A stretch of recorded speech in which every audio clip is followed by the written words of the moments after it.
Okay. तो last time हम auto immunity तक आ गए थे। तो ऑटो इम्यूनिटी का जो पॉइंट है, तो जहां हमने स्टॉप किया था, अगला जो पॉइंट है immune system in the body. अब देखो, immune system in the body जो हमारा पॉइंट है, तो इसके अंदर हमारे बॉडी की जो इम्यून सिस्टम है, जिसके अंदर स्पेशली लिम्फेटिक सिस्टम डिस्क्राइब की है। ओके। तो कुछ लिम्फाइड ऑर्गन्स है जैसे कि हमारे अंदर। ओके। बाद में कुछ टिश्यू भी है, कुछ सेल्स है और कुछ सोल्यूबल मॉलिक्यूल्स है, लाइक एंटीबॉडीज। तो ये हमने ऑलरेडी डिस्कस किया था एंटीबॉडीज के बारे में। तो आज हमें लिम्फाइड सिस्टम के बारे में डिस्कस करना है। तो as you have read, immune system is unique in the sense of that it recognizes foreign antigen। जैसे मैंने आपको कहा था कि हमारी इम्यून सिस्टम ऐसी यूनिक सिस्टम है कि जिसको पता रहता है, उसकी मेमोरी रहती है और वो पहचान लेता है फॉरेन सब्सटेंसेस को, एंटीजेंस को। Okay. And response to this and remember them, मतलब उसको रिस्पॉन्स देते हैं एंटीजेंस को। एंटीजन एंटीबॉडी इंटरेक्शन होती है और जैसे हमने कहा था कि उस एंटीजेंस को मेमोरी में भी रखते हैं, ताकि वो फ्यूचर में अगर वो वायरस बैक्टीरिया अटैक करता है तो हमारी इम्यून सिस्टम उसको डिस्ट्रॉय कर देती है। ये हमने देखा था, ठीक है। The immune system also plays an important role in allergic reaction. तो ये भी हमने देखा था पिछली बार कि इसका एक रोल है किसके अंदर, एलर्जी के अंदर। ओके। तो ये एलर्जी हमने देखे थे और एलर्जेंस के टाइप्स भी देखे थे पिछली बार कि कौन कौन से एलर्जी फूड से होती है, ड्रग से हो सकती है, इंसेक्ट से हो सकती है, लैटेक्स रबर से होती है, मोल्ड फंगस से होती है, पेट डॉग से होती है, कैट से होती है। ये सब हमने एलर्जेंस भी देखे थे। और इसके बॉडी के ऊपर कुछ सिम्टम्स आते हैं तो रैशेस वगैरह हमने कहा था आपको, ठीक है। तो ये जो इम्यून सिस्टम एलर्जिक रिएक्शन भी होती है और ऑटो इम्यून डिसीजेस भी होते हैं कुछ। ऑटो का मतलब हमारे बॉडी के अंदर ही सेल्फ इम्यून सिस्टम कभी कभी डेवलप होती है ऑटो, और उससे भी कुछ डिसऑर्डर्स होते हैं, डिसीज होती है। ओके।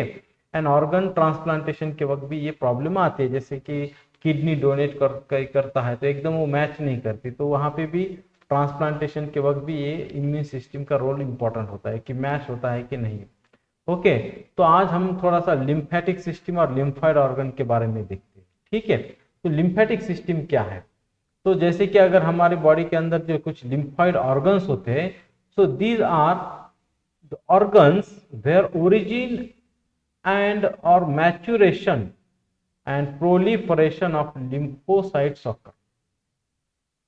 अब देखो, वर्ड कौन कौन सा है कि जहां ओरिजिन भी होता है किसकी, लिम्फोसाइट की। टी लिम्फोसाइट, बी लिम्फोसाइट, ये किसके टाइप है, डब्ल्यूबीसी के टाइप से। टी सेल जिसको हमने कहा था और बी सेल जिसे कहा था। Okay.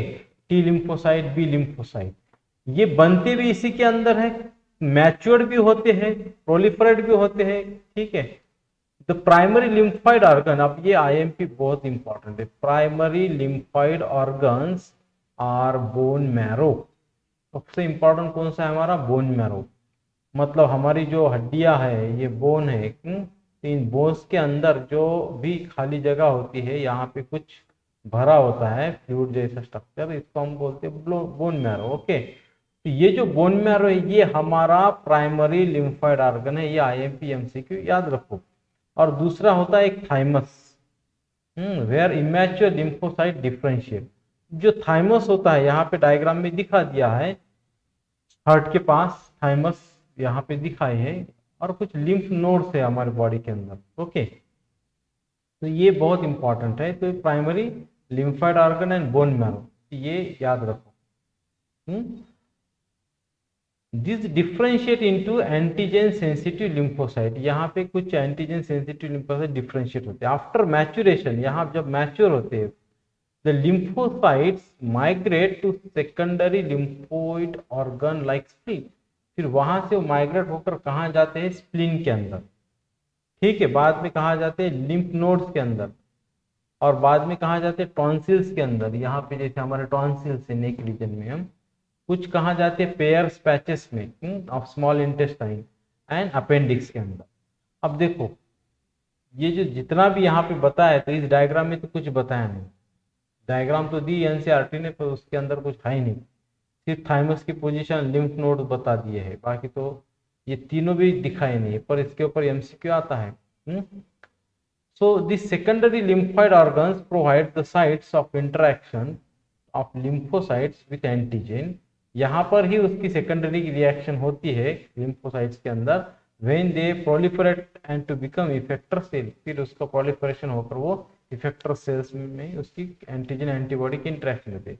The location of various lymphoid organs in body shown in this figure. तो ये 8.5 में इसकी लोकेशन बताई, पर यहाँ एनसीईआरटी में जो बताया है तो या इस पैराग्राफ में तो कुछ समझ में नहीं आता, सिर्फ एक एमसीक्यू समझ में आता है।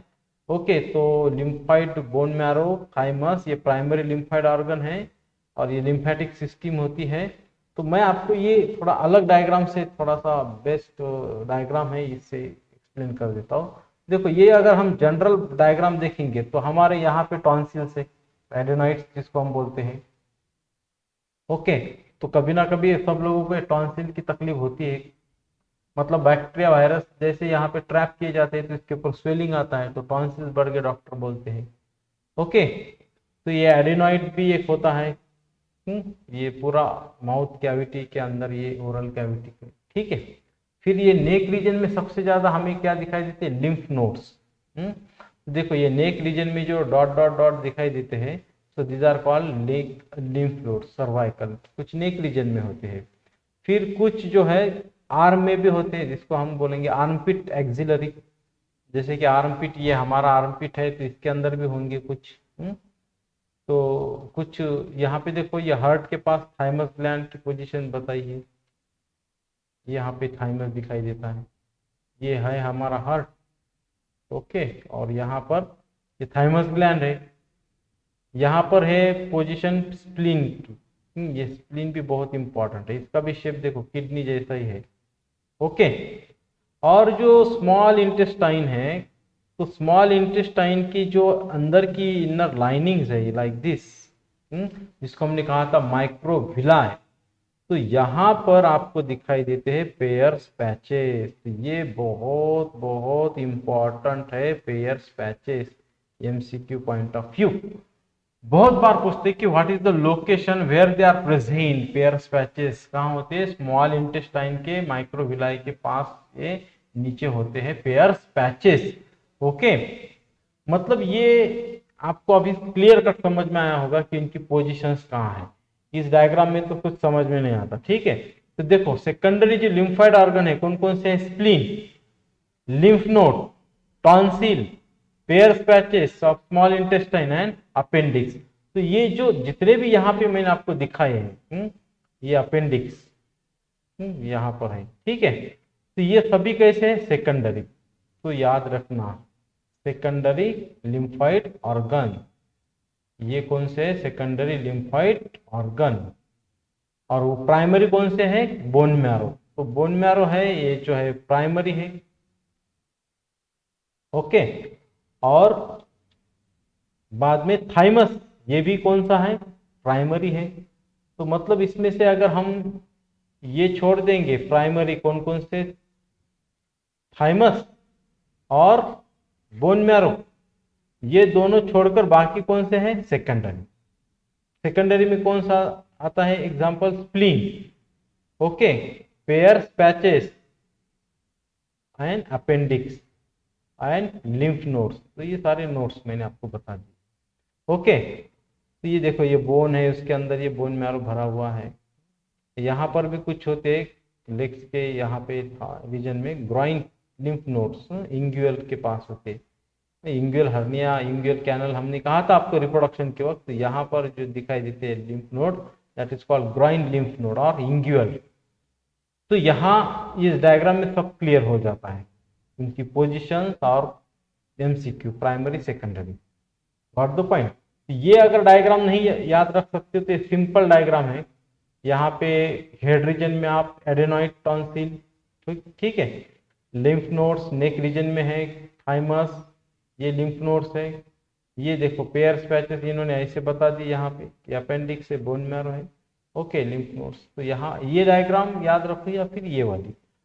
Okay, now we move next point, bone marrow क्या है? The bone marrow is main lymphoid organ where all blood cells including lymphocytes are produce. तो बोन मैरो ऐसा एक इंपॉर्टेंट पॉइंट है, यहाँ पे देखो ये बोन मैरो हड्डी के जो अंदर होता है, वो इस हड्डी के अंदर जो होता है ना, उसे हम बोलते हैं बोन मैरो। ओके, तो ये बहुत मेन लिम्फोइड ऑर्गन है वेयर ब्लड सेल्स मतलब आरबीसी डब्ल्यूबीसी तैयार होते हैं और लिम्फोसाइट्स भी यहाँ पे प्रोड्यूस मतलब तैयार होते हैं।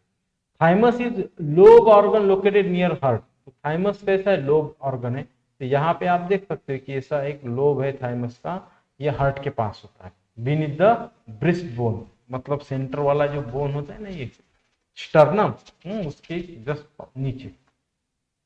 थाइमस इज क्वाइट लार्ज, उसकी साइज थोड़ी बड़ी होती है at the time of birth, जन्म लेते वक्त, but keep reducing in size with age and at the time of by the time of puberty it is attain very small size.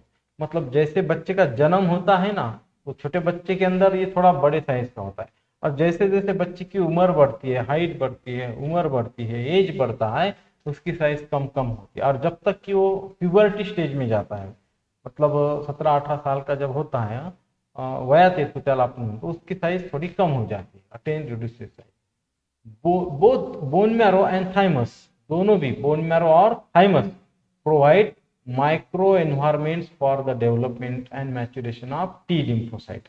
अब दोनों का फंक्शन क्या है, बोन मैरो का और थाइमस का? माइक्रो एनवायरमेंट प्रोवाइड करना, मतलब जैसे ही बॉडी के अंदर जो माइक्रो ऑर्गेनिज्म वगैरह आते हैं तो उनको अटैक करते हैं, एनवायरमेंट तैयार करता है उसके लिए T lymphocyte and bone marrow और थाइमस ग्लैंड। ओके, स्प्लीन जो है is a large bean shape organ. तो यहाँ पे आपको दिखाई देता है कि ये जो स्प्लीन ग्रंथी है, लिम्फॉइड ऑर्गन है, लार्ज बीन शेप, घेवड्याच्या बीचा आकाराचा, म्हणजे किडनी सारखा असा। Okay, it mainly contains lymphocytes and phagocytes. तो स्प्लीन के अंदर लिम्फोसाइट भी होते हैं और कुछ फैगोसाइट्स होते हैं। Okay, and it acts as a filter for the blood trapping blood borne micro organism. और ये फिल्टर का काम करता है, मतलब माइक्रो ऑर्गेनिज्म वहां जाकर ट्रैप किए जाते हैं और एनकाउंटर भी वहीं पे किया जाता है आरबीसी का, ग्रेवयार्ड जिसको हम बोलते हैं स्प्लीन को। ओके, तो इतना याद रखो, spleen is also has a large reservoir of erythrocyte, मतलब आरबीसी सबसे ज्यादा वहां पर भी प्रोड्यूस भी होते और डिस्ट्रॉय भी किए जाते। ओके, रिजर्वायर मतलब जमा भी रहते हैं। तो यहां तक हमने देखा है लिम्फाइड सिस्टम की तरफ। ओके, अब जो बाकी लिम्फ नोड्स है तो मैंने आपको बता दिया कि कैसे उनकी पोजीशन है, सॉलिड स्ट्रक्चर्स है, they are located in various parts of the body. अपने पूरे बॉडी के पार्ट्स में कैसे लिम्फ नोड्स होते हैं, अभी मैंने आपको डायग्राम में दिखा दिया। Lymph nodes serve to trap, इनका फंक्शन क्या है? To trap the micro organisms और अदर एंटीजन। मतलब ये लिम्फ नोड का मेन फंक्शन क्या है? जैसे माइक्रो ऑर्गेनिज्म बॉडी के अंदर सर्कुलेटरी सिस्टम वगैरह से आते हैं, उसको ट्रैप करना, फिल्टर की तरह एंटीजन को भी ट्रैप करते हैं, and which happens to get into the lymph and tissue fluid, और फिर उनको लिम्फ टिश्यू फ्लूइड के अंदर जाते हैं। And antigen trap in the lymph nodes are responsible for activation of lymphocytes present there. और ये फिर जैसे माइक्रो ऑर्गेनिज्म वगैरह वहां पे एंटीजन आते हैं तो वो क्या करते हैं कि लिम्फोसाइट जो वहां पे प्रेजेंट रहते हैं उनको एक्टिवेट करते हैं, नींद से जगा देते कि देखो बाहर से कोई आ गया है एंटीजन वगैरह। Okay, and this is causes the immune response. तो हमारी बॉडी फिर उन माइक्रो ऑर्गेनिज्म के या फिर एंटीजन के खिलाफ इम्यून रिस्पॉन्स करके उसको डिस्ट्रॉय कर देते, मार देते। मतलब पूरी बॉडी के अंदर सर्कुलेटरी सिस्टम जैसी एक सिस्टम है, that is called lymphatic system or our immune system.